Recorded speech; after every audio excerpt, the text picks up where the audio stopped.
DeSanto Propane is 4 generations strong as a trustworthy family-owned business with unmatched customer service. Go online at DeSantoPropane.com for more info or call toll-free at 1-800-752-4574 today. Since 1937, the difference has been DeSanto Propane.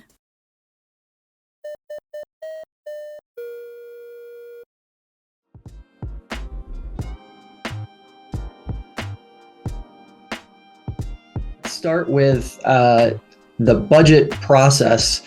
If you could, Mayor, walk us through sort of where we stand right now and what sort of the big factors are that stand out to you in what you've gone through so far.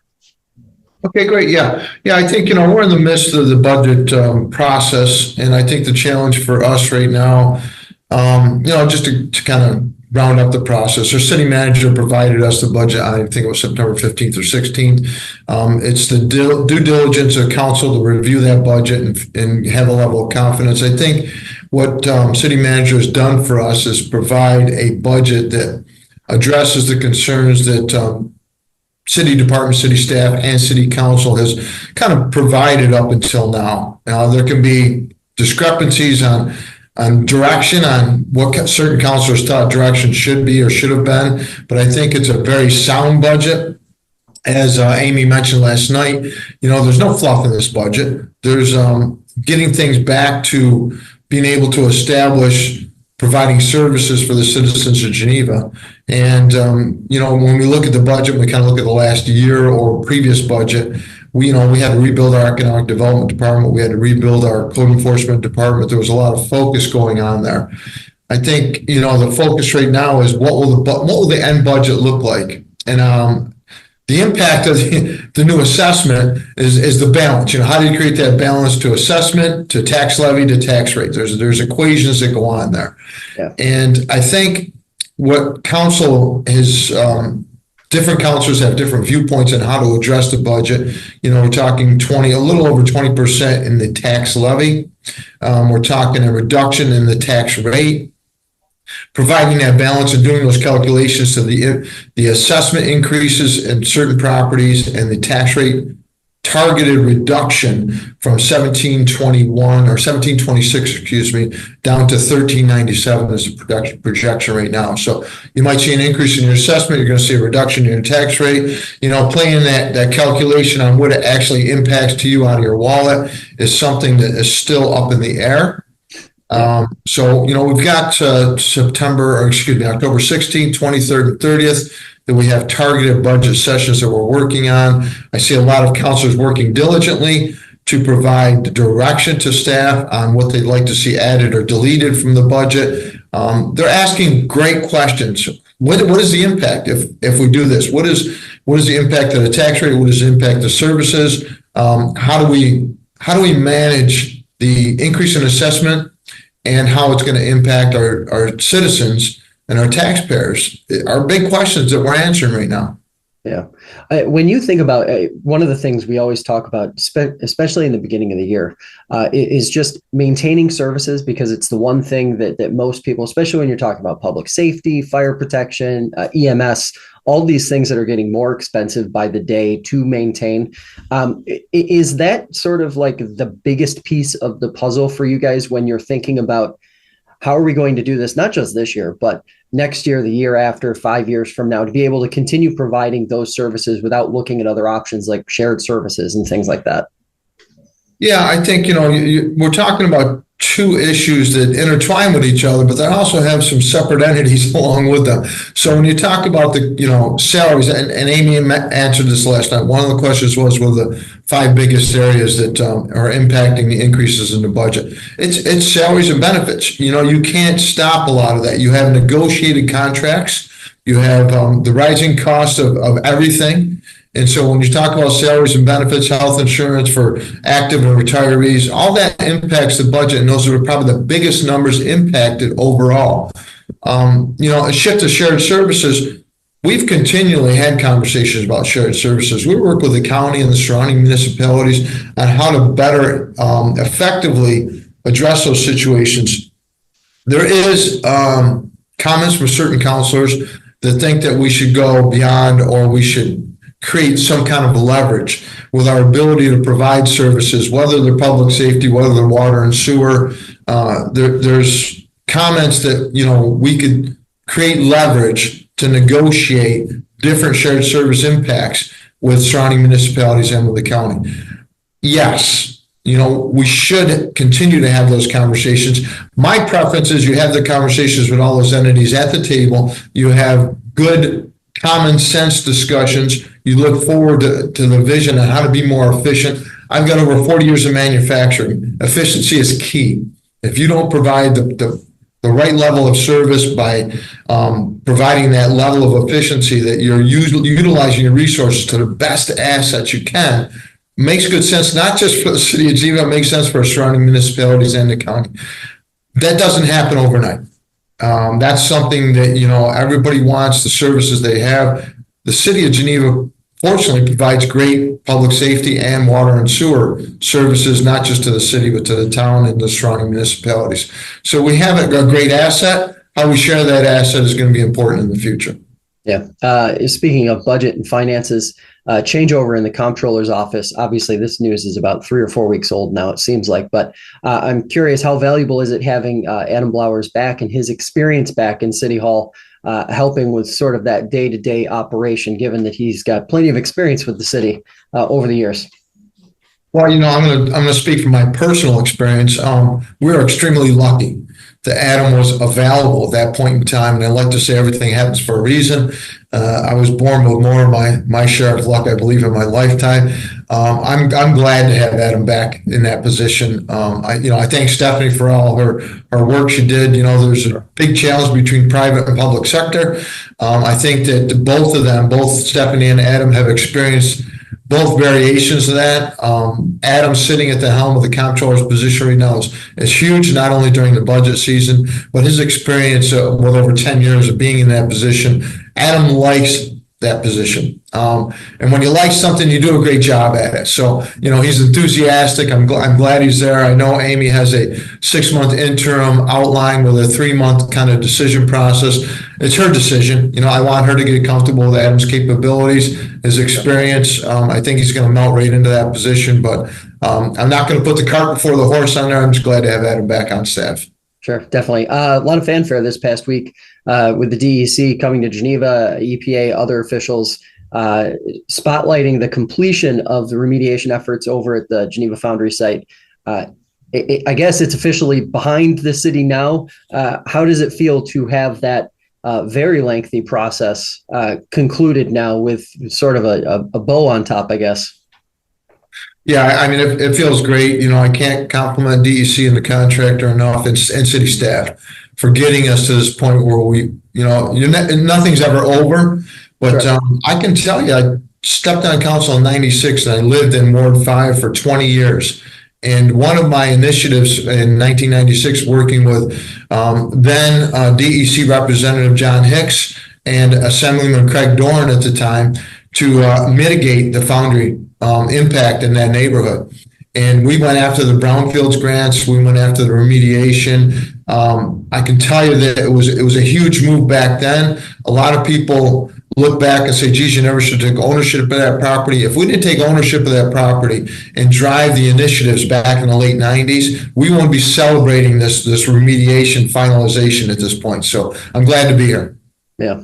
Let's talk a little bit about economic development. A couple of weeks ago, economic development plan was unveiled. City Council, I believe, got a bit of a presentation from the economic developer's office. What stands out to you to the plan, and what do you see that gives you some optimism looking forward about what the city has in front of it? Yeah, I think the whole process was well thought out, and we involved a lot of entities, which I think was extremely important. That plan was kind of steered by the IDA, the LDC, the BID, and the city staff. So I think that was a great group. And then we involved stakeholders in the community, which I think was really important. For me, as I mentioned previously, we rebuilt our economic development team. So, they're a year plus underneath their belts. I think they've got great momentum at this time. I think the plan is still in its infancy. It's in a draft form. I think things that are going to happen in the next 12 months.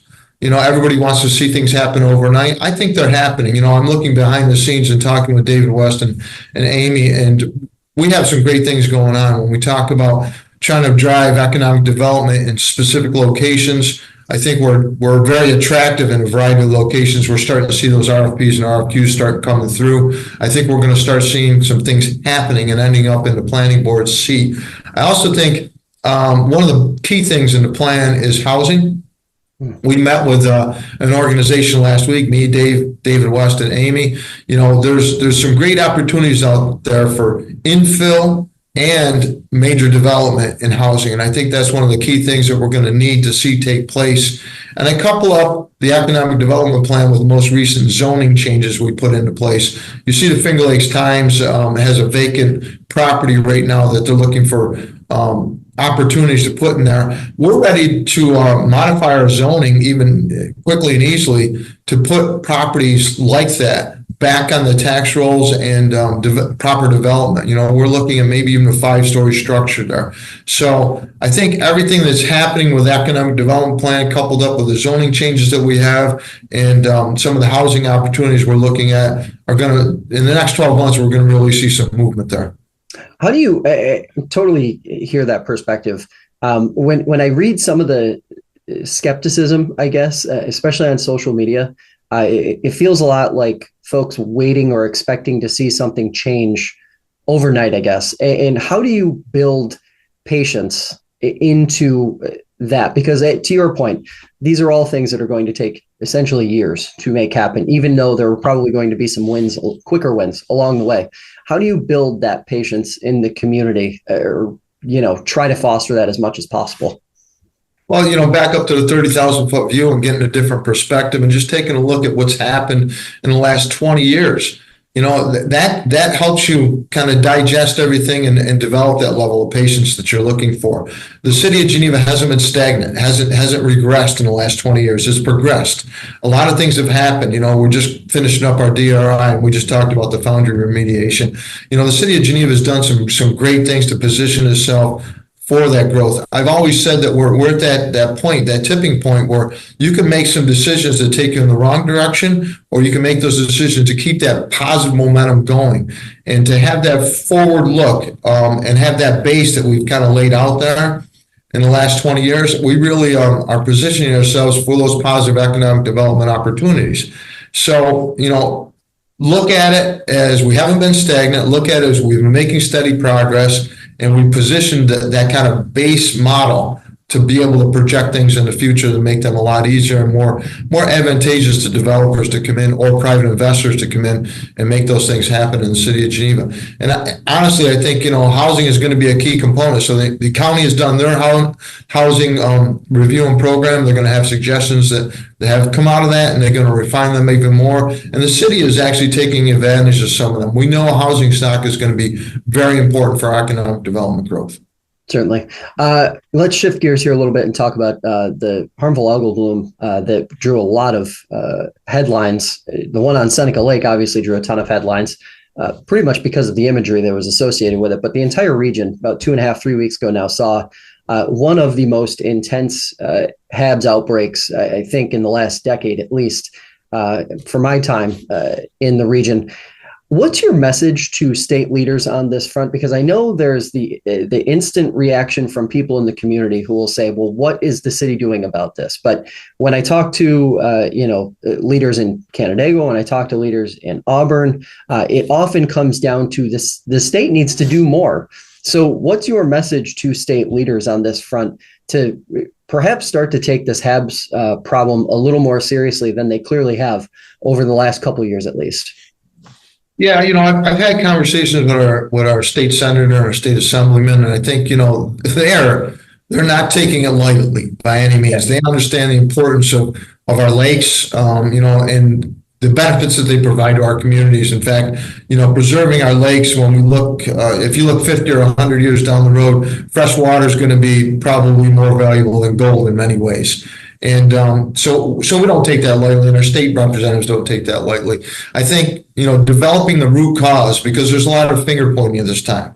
Is it pesticides that are being put in on farmlands? Is it the zebra mussels and the infestation of the zebra mussels into the communities? I think, root cause analysis and then defining corrective action is not easy because of all the different variables that go into what makes that happen. I can tell you, Josh, I spent a lot of time going down to our lakefront, and I'm with you. I was shocked at what I was seeing, and then I was amazingly shocked about a week later that it looked totally clean. So, to me, that's understanding the dynamics of what creates the blooms, and it could be a variety of multiple factors, and being able to understand what that root cause is and how we go and address that. I don't think it's numb to anybody. I think it's very important to everybody. And just like we're talking economic development, I wish I had that magic bullet that took care of the issue, but I really think it's larger than we think it is, and how we're going to address it moving forward is not only critical, but it's important for all of us to be focused on. Certainly. At the very least, it's probably going to require some state money to make happen. Oh, definitely. State and federal money. I think this is important beyond the state reach. I mean, other communities outside of our community or outside our state are experiencing very similar issues. So I think it's something nationally that we need to be looking at. Certainly. Okay, so last question here for you. Anything else on your radar? What are you watching between now and the next city council meeting? Obviously, the budget is probably taking up a lot of your brain space right now, but anything outside of that you want to let people know about? November 1st, I can't thank Ray Cingolini enough. Ray Cingolini and his group of people are providing such a great dynamic venue. It's going to be Ventosa November 1st. We're going to be there. We're going to be celebrating our first responders, police, fire, and EMTs. I think that's just a phenomenal event. I can't promote that enough. I'll be there to say a few words. It was a great event. It just keeps expanding every year, and it actually provides solid monies for those first responders to be able to provide things that our budget, can't carry. We have a lot of want items that we're not funding this year or haven't been recommended for funding that I think are going to be valuable. And I think events like this that Ray puts forward are huge for the community and huge for those first responders to give them that added benefit of how to create funds to be able to give them the tools they need to be successful. So that's kind of number one on my list right now. Beyond the budget, the budget is extremely important. There's a sigh of relief once you get past the budget. We can't make 100% of the people happy, but I do know that we're getting a lot of input. We don't want to drive people out of our homes. We don't want to increase taxes any more than we need to, but we also don't want to be short-sighted on how to keep the city of Geneva moving forward. So creating that balance is huge right now. Mayor, grateful for the time as always. Have a great month. Thank you very much, Josh. Take care. Thanks for watching and listening to this episode of Inside the FLX. Check the show notes for links to everything we discussed today. And remember, new episodes of the show drop every Monday on YouTube, Spotify, Apple Podcasts, and the iHeartRadio app. If you have a question or a suggestion for a future episode, email news@fingerlakes1.com and download the fingerlakes1.com app for the latest breaking news. For the entire team here, thanks for joining us, and we'll see you next time.